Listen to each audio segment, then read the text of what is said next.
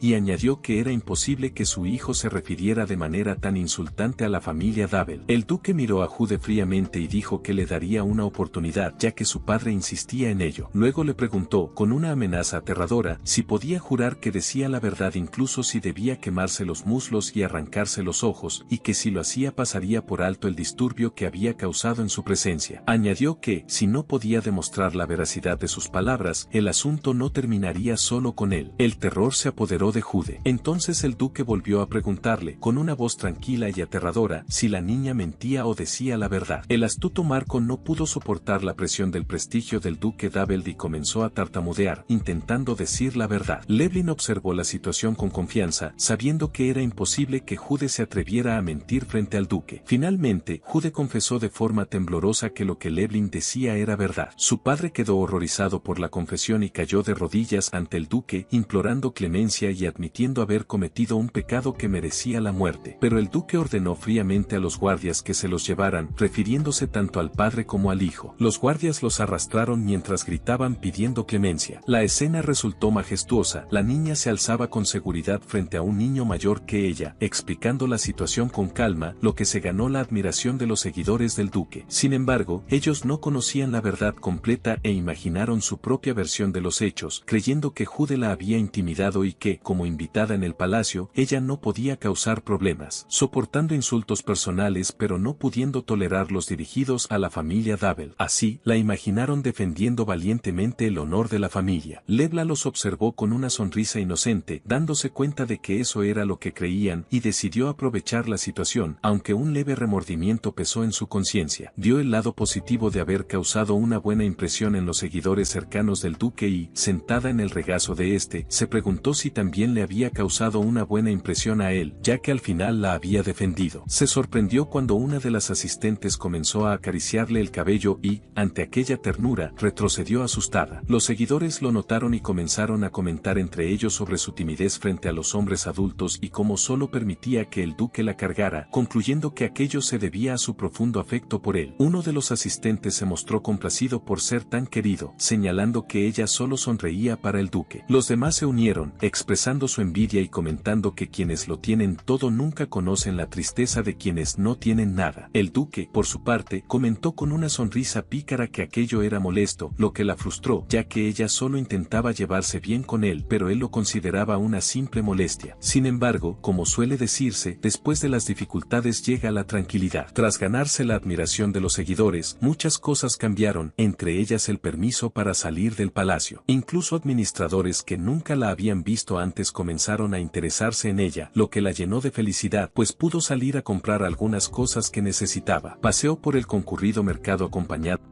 disfrutando del ambiente festivo, hasta que una juguetería llamó su atención y se detuvo frente a ella. Recordó una muñeca con forma de conejo que había sido muy popular en aquella época, una muñeca que decía te quiero al abrazarla con fuerza y que también había sido un éxito en su primera vida. Recordó entonces aquella vida, cuando se paró frente a la misma tienda y deseó que su padre, el duque Amite, le regalara esa muñeca. Él rechazó su petición, diciendo que el dinero para comprarla podría donarse para salvar a innumerables personas que pasaban hambre. Luego le preguntó si aún deseaba la muñeca y ella respondió que no, bajando la cabeza. Él la elogió por su nobleza, diciendo que, en lugar de la muñeca, había adquirido empatía y consideración por los demás. Pero en realidad, ella deseaba esa muñeca con desesperación. Años después, cuando cumplió 18 años, el duque Amite regaló esa misma muñeca a Mina. Al ver a Mina alegrarse con ella como una niña, una sonrisa aún más brillante que la de aquel día se dibujó en su rostro. Leblanc decidió apartar ese recuerdo doloroso doloroso y no volver a pensar en ese momento. Ya no más. En ese momento, Lie interrumpió sus pensamientos y amablemente se ofreció a comprarle un juguete, ya que se habían acabado. Levlin se alegró con la amabilidad de Lie, quien pensó que miraba los juguetes porque quería uno. Entraron en la tienda y Lie le dijo que podía elegir lo que quisiera. Esto emocionó a las demás criadas que las acompañaban y Levlin comenzó a recorrer la tienda con entusiasmo. Mientras deambulaba, su mirada se posó en algo más. Era un broche con forma de clavel rojo. De repente, recordó que pronto se acercaba el día del agradecimiento, un día especial en el que los niños regalan flores a sus padres como muestra de gratitud. Pensó que sería bonito comprarles un regalo, pero los juguetes le parecieron una opción inapropiada. Aunque los juguetes de madera en exhibición parecían divertidos, decidió no desperdiciar esa valiosa oportunidad en juguetes. Señaló el broche, pero Lie le explicó, confundida, que no era un juguete, sino un broche con forma de clavel. Entonces, Levlin le dijo que quería comprárselo como regalo a alguien a quien los niños del orfanato querían mucho. Mientras Lie se preguntaba sobre la identidad de esa persona, Levlin planeaba en secreto regalarle el broche a Lie el próximo día de agradecimiento, con la esperanza de que la recompensara con más bocadillos. Pensó en dárselo al duque, pero recordó su fría reacción anterior cuando ella expresó sus sentimientos y como él la consideró una simple molestia. Por lo tanto, temió molestarlo y perder su favor. Lie aceptó comprar el broche y Levlin decidió dárselo como sorpresa. Más tarde, en el palacio, uno de los seguidores notó el broche de clavel que adornaba la ropa de otro seguidor. Cuando alguien le preguntó si lo había recibido de su hija, respondió con orgullo y gran felicidad. Explicó que su hija se lo había puesto diciendo que al día siguiente era el día de agradecimiento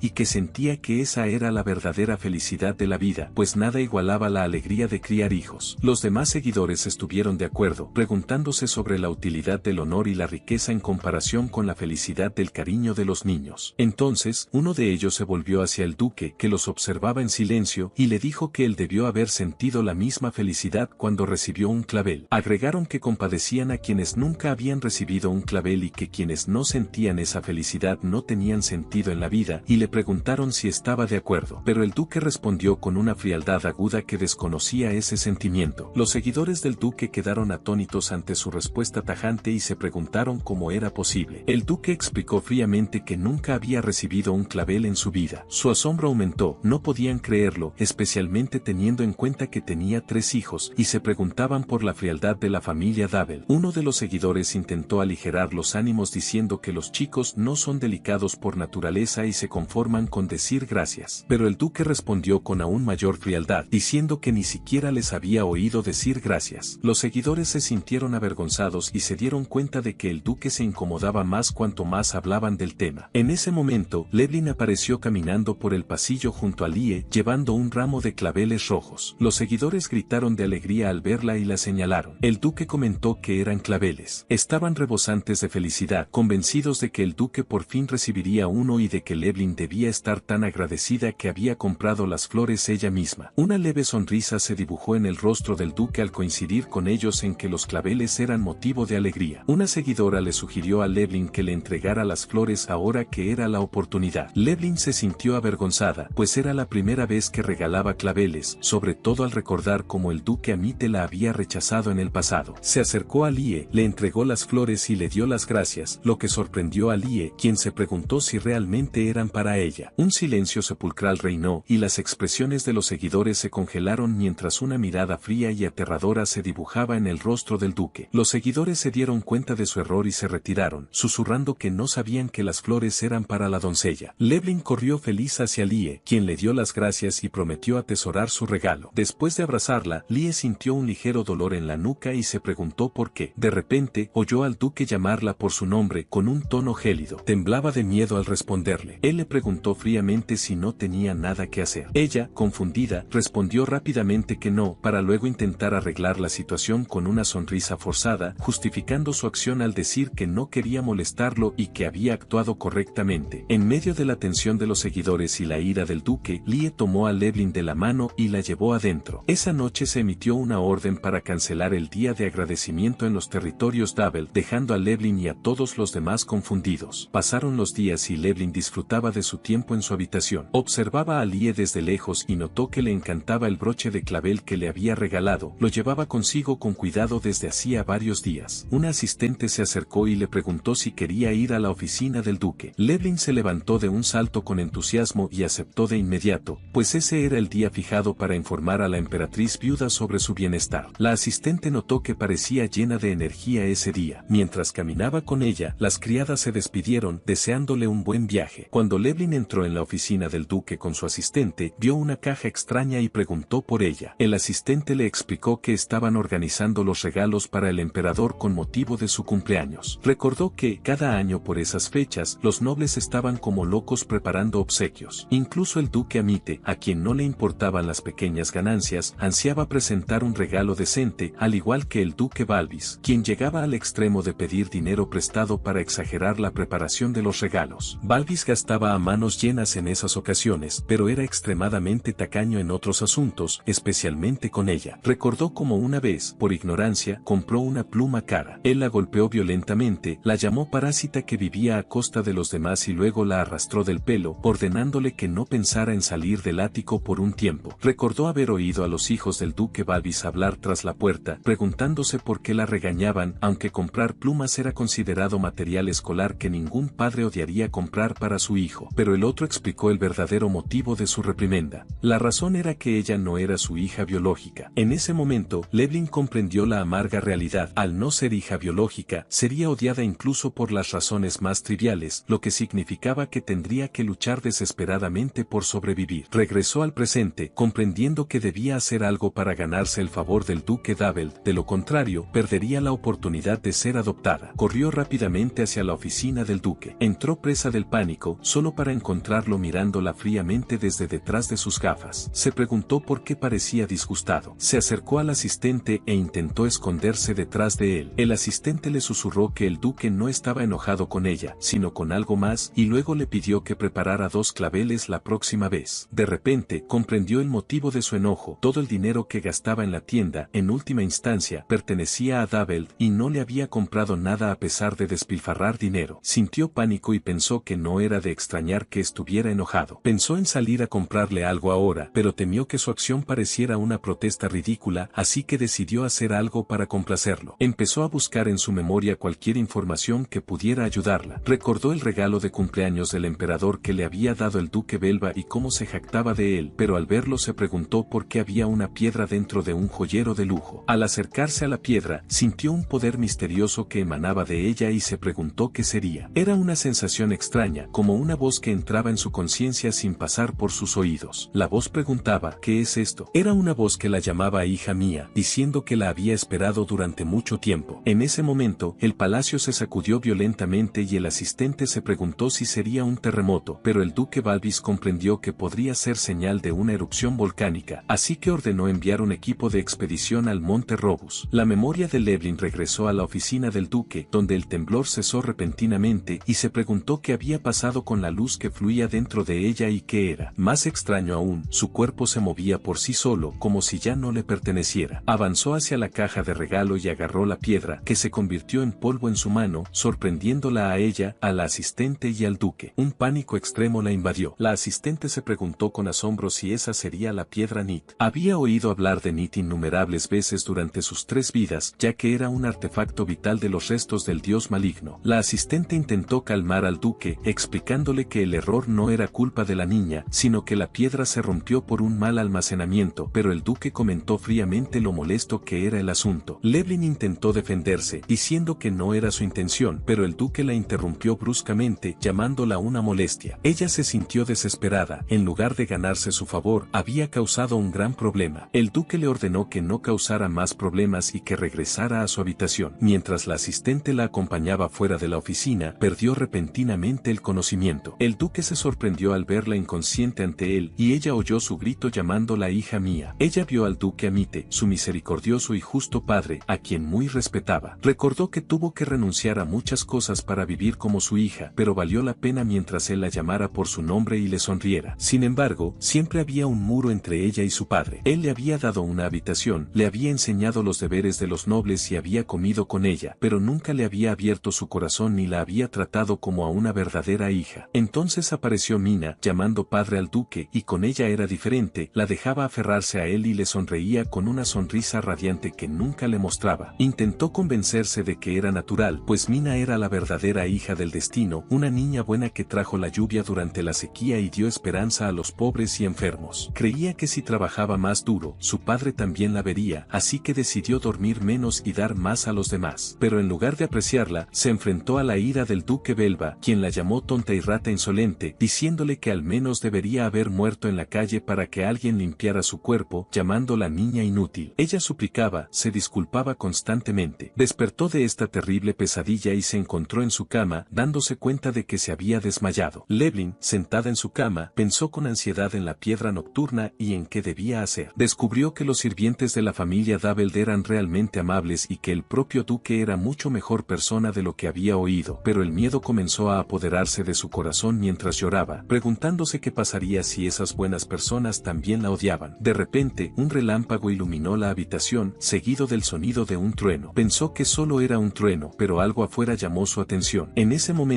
Lee hablaba ansiosamente con las otras criadas, preguntándose por el estado de la niña después de que el médico les dijera que desconocía la razón de su desmayo. Otra criada interrumpió para decirle a Lee que le había dado un medicamento para la fiebre. Lee corrió a la habitación de Levlin y la encontró vacía. Mientras tanto, un asistente irrumpió en la oficina del duque para informarle, conmocionado, que la niña había desaparecido. Una mirada aguda apareció en el rostro del duque y la noticia se extendió por todo el palacio. Todos, desde los asistentes hasta las criadas, comenzaron a buscarla con ansiedad. La buscaron por todas partes, pero no la encontraron ni en el anexo ni en la cocina. El duque empezó a pensar que podría estar vagando en busca de pan, pero el asistente le dijo que ya la habían buscado y no la encontraron por ningún lado. Empezaron a rondar por la cabeza del duque ideas desastrosas, quizá era obra de un asesino que tenía a la familia en la mira, o alguien la había secuestrado para pedir un rescate, o tal vez los ancianos del consejo, que odiaban a la hija del destino, eran los responsables. El grito de una de las criadas, que la había encontrado, interrumpió sus pensamientos. Todos corrieron al jardín para encontrar a Levlin. Lee corrió hacia ella con gran preocupación. El duque la encontró descalza bajo la lluvia, temblando de frío. Ella se acercó con una sonrisa inocente, sosteniendo una pequeña flor roja, y le preguntó con su voz infantil si le gustaban las flores. Entonces rompió a llorar, admitiendo su error y suplicándole que la perdonara. El duque recordó las duras palabras que le había dicho antes y como ella no había tenido intención de causar problemas. El duque no pudo responderle. La niña, pálida y frotándose las manos con desesperación, parecía extremadamente lastimera. Por primera vez, sintió arrepentimiento por su crueldad con ella. En la siguiente escena, Levlin se encontraba en un baño de lujo y el duque estaba frente a ella. Entonces se preguntó con pánico qué le haría. Creía que un solo clavel no sería suficiente para perdonarla, sobre todo porque había arruinado la piedra Nit. Pensó que la torturaría con agua, pero se sorprendió cuando él metió sus pies en una tina con agua tibia. Luego se sentó frente a ella y le preguntó amablemente si le dolía. Ella negó con la cabeza, tímida, pero dijo que le dolían un poco los pies. Entonces notó que él se los frotaba suavemente, con movimientos cada vez más delicados. Mientras Levlin se preguntaba aterrorizada qué le haría, el duque la sorprendió con su tono amable y le pidió que no deambulara por el palacio a altas horas de la noche. La niña quedó atónita por su tranquila reacción y le preguntó con su voz infantil si eso era todo, maravillándose de su falta de enojo. Con una suave caricia en la cabeza, el duque le dedicó una leve sonrisa que ella no había notado antes y le dijo que no estaba enfadado. Por alguna extraña razón, Levlin sintió que el dolor de pies había desaparecido y que el duque ya no la asustaba como antes. Durante los días siguientes, actuó con cautela, como si caminara sobre hielo fino, pero el duque nunca la reprendió ni mostró disgusto. Es más, no se deshizo de la flor que ella le regaló, sino que la colocó en un jarrón sobre su escritorio. Levlin estaba desconcertada, preguntándose qué estaría pensando realmente y por qué no se enfadaba con ella, sino que conservaba su sencillo regalo. Este comportamiento era muy extraño para el duque Daveld, un hombre famoso por haber aniquilado a una tribu entera solo por estar disgustado. Sin embargo, ahora comía con ella. Las criadas interrumpieron sus pensamientos al llamarla, y Levlin se volvió hacia ellas con confusión infantil. Le dijeron con entusiasmo que debía prepararse para recibir a los comerciantes y le preguntaron si quería acompañarlos, asegurándole que habría muchas cosas maravillosas que sería divertido ver. Levlin se dio cuenta de inmediato de que el duque compraba esos objetos para presentárselos al emperador como compensación por la piedra Nit que había roto, así que aceptó la idea con alegría. Las criadas le dijeron que la llegada de los mercaderes tardaría un poco y le sugirieron que fuera a la biblioteca mientras tanto, lo que le pareció una gran idea. Levlin aceptó con entusiasmo. Al llegar, quedó atónita por el tamaño y la belleza de la biblioteca. Sisu le pidió que eligiera eligiera un libro y las criadas comenzaron a mostrarle varios. Ringda presentó uno sobre trucos para la vida social titulado 101 maneras de estafar, mientras que Dalia presentó otro llamado Golpea a todos los que merecen ser golpeados hasta la muerte, insistiendo en que era realmente bueno. Sisu criticó esa elección violenta y eligió un libro sobre prestamistas. Las criadas terminaron discutiendo caóticamente sobre libros inapropiados para niños, entre estafas ilegales y violencia. Levlin fingía que aún no sabía leer, así que decidió elegir un libro con una portada bonita. Mientras deambulaba entre los estantes, un extraño libro sin título llamó su atención. Se dio cuenta de que parecía viejo y diferente, y se preguntó por qué existía un libro así en la biblioteca. Lo abrió y encontró textos escritos en un idioma antiguo, pero pudo comprender su contenido. Hablaba del mayor logro del emperador fundador Fred Rur, la derrota de Iván, uno de los seguidores del dios maligno. Según los registros de Iván, existían dos condiciones necesarias para la manifestación de los poderes del dios maligno. La primera era el contacto con una reliquia sagrada, considerada la clave para despertar el poder latente. La segunda era obtener un medium que permitiera el uso de ese poder. Levlin se preguntaba sobre la veracidad de aquel libro. Mientras reflexionaba sobre las dos condiciones mencionadas, sintió un mal presentimiento y se preguntó por qué todo debía estar relacionado con el dios maligno. El libro explicaba que el dios guardián del imperio, el justo Nariad, fue quien selló al dios maligno, el origen de todos los males, para proteger a la humanidad. Sin embargo, con el paso del tiempo, ese sello comenzó a debilitarse gradualmente. Recuerdos dolorosos regresaron a Levlin al leer, al recordar que, para mantener oculto al dios maligno, se requería el poder de Mina, la verdadera hija del destino, y que ella misma era ofrecida como sacrificio durante aquellos rituales de sellado. Los rituales eran tan dolorosos que llegó a desear morir rápidamente para poner fin a su agonía. Una de las criadas interrumpió sus oscuros pensamientos, preguntándole con ansiedad por su estado. Levlin se recompuso de inmediato y, con inocencia infantil, dijo que el león del cuento daba miedo. El truco funcionó, las criadas encontraron su reacción adorable y comenzaron a mimarla. Al pensar que la niña solo temía el rugido del león malvado, se tranquilizaron y Levlin también sintió alivio al darse cuenta de que no sospechaban nada grave. Continuó fingiendo miedo hasta que Lie se acercó. El rostro de Levlin cambió de inmediato y preguntó con entusiasmo infantil si los mercaderes ya habían llegado. Lie respondió que sí y le preguntó si quería ir a verlos, lo que hizo que Levlin gritara de alegría. Levlin se encontró entonces en el majestuoso salón de recepción de la familia Daveld y quedó maravillada por su lujo. Un enorme tapiz colgante captó su atención y comprendió que debía tratarse del tapiz del emperador fundador, escrito, según había oído, en una lengua antigua. Recordó que el duque Daveld lo había obtenido tras la conquista de la Tierra de Hielo. El propio palacio imperial lo había codiciado, pero no logró arrebatárselo a la familia Daveld. Así, el tapiz se convirtió en un símbolo del poder militar de la familia. Muchos nobles comenzaron a imitar esta ostentación decorando sus salones con tapices,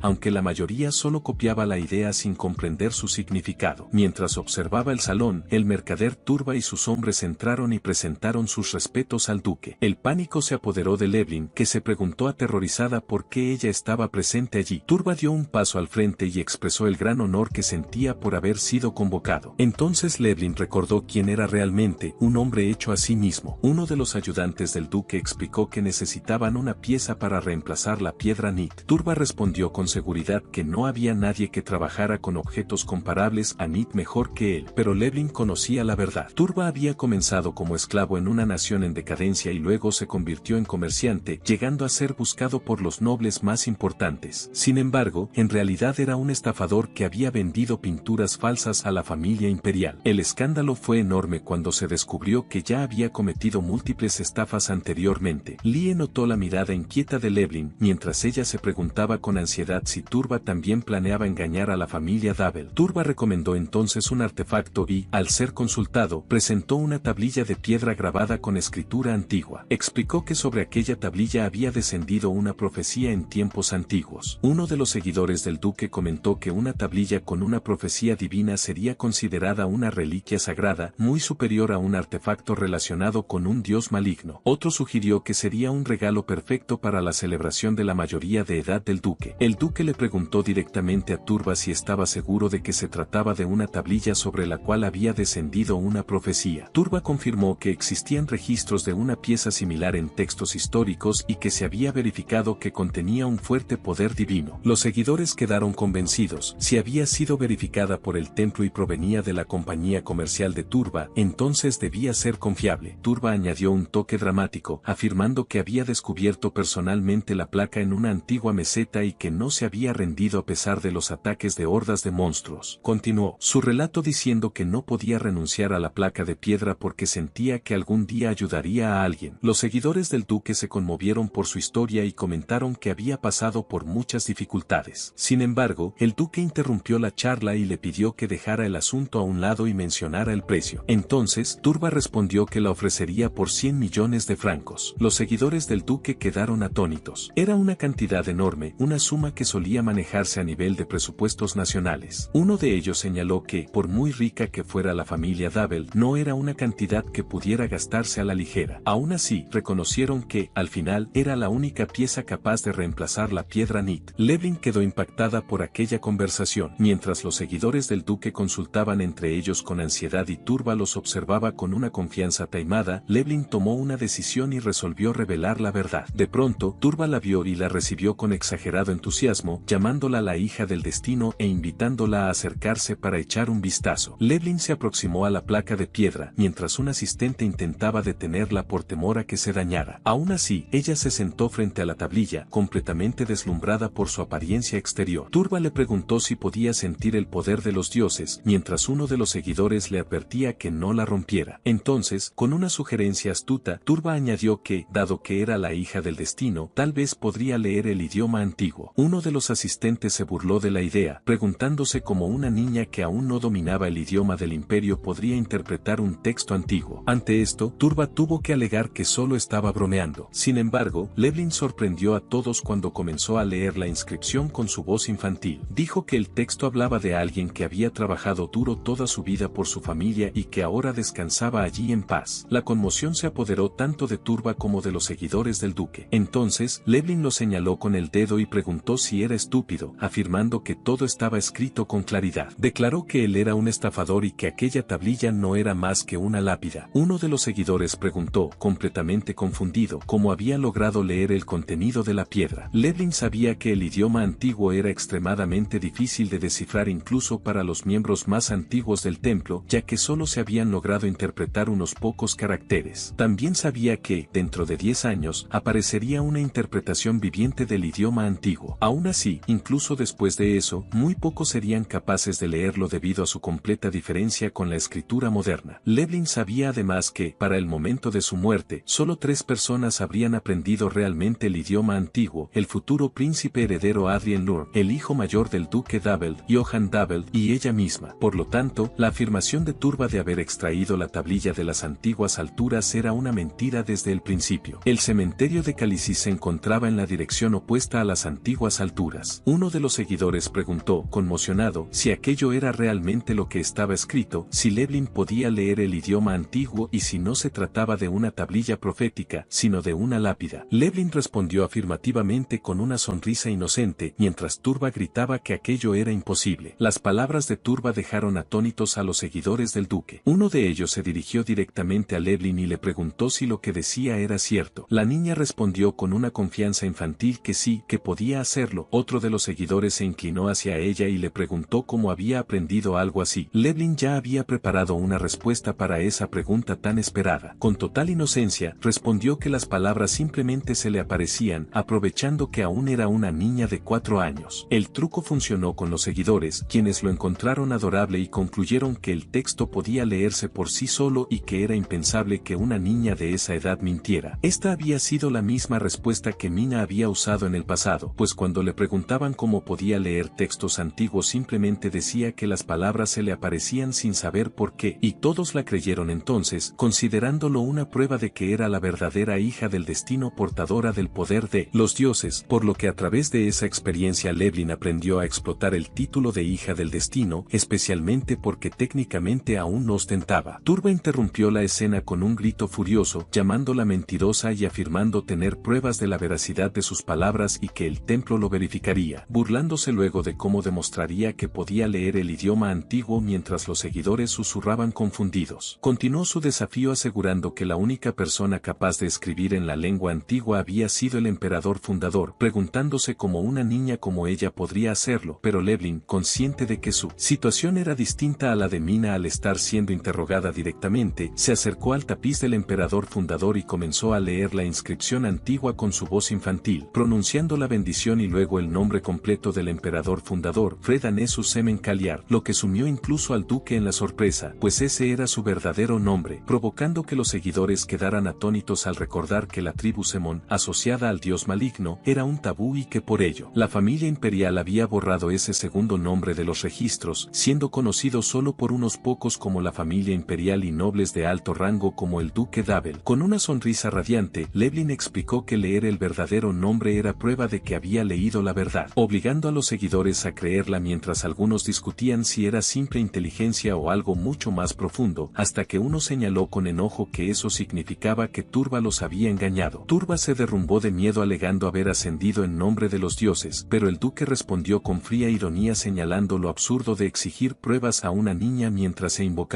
a los dioses para evadir preguntas, lo que llevó al pánico total de Turba, a quien Leblanc observó con fingida compasión y le susurró que huyera insinuando que el duque ya sospechaba algo. Justo cuando el duque comentó que había sido demasiado indulgente últimamente y ordenó a Nord llevar al supuesto elegido de los dioses a la mazmorra, exigiendo una respuesta clara sobre la placa de piedra incluso si había que abrirle el estómago para comprobar la voluntad divina. Turba se quebró antes de cualquier investigación, confesando entre súplicas que los había engañado porque necesitaba dinero para obtener un artefacto sagrado con el que tratar con el Papa, cuyo precio era astronómico, lo que llevó a Leblanc a preguntarse qué objeto podía justificar un fraude tan temerario, descubriendo que se trataba de Eto, el artefacto que otorgaba a Mina un poder inmenso y se consideraba prueba de ser hijo del destino, aunque notó con conmoción que este no era el mismo, pues era dorado y distinto al de platino del templo, lo que provocó una sonrisa astuta en el duque y la comprensión inmediata de Nord, quien recordó que el igual, símbolo sagrado de la religión,